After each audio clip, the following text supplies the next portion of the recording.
حدیث پاک میں آتا ہے کہ جو بندہ گھر میں داخل ہونے لگتا ہے، اگر وہ بسم اللہ پڑھ لے تو شیطان اس کے ساتھ اس کے گھر میں داخل ہونے لگتا ہے۔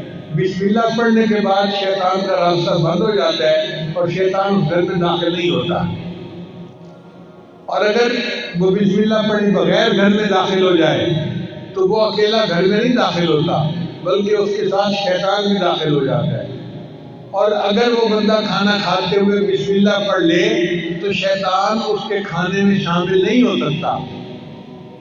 اب جس نے دونوں مرتبہ بسم اللہ پڑھ لیا تو نہ شیطان اس کے گھر میں داخل ہو سکتا ہے، نہ شیطان اس کے کھانے میں شریک ہوتا ہے۔ تو شیطان کہتا ہے میں نے اس گھر میں کیا کرنا، نہ میں اس گھر میں داخل ہو سکتا ہوں، نہ میں اس گھر میں کھانا کھا سکتا ہوں، تو میرے لیے نہ رہنے کی جگہ نہ کھانے کی جگہ، لہذا میرا اس گھر سے کوئی سروکار نہیں ہے۔ دیکھو شیطان کو روکنے کے لیے نبی علیہ السلام نے کیا پیاری پیاری باتیں میں سکھائیں۔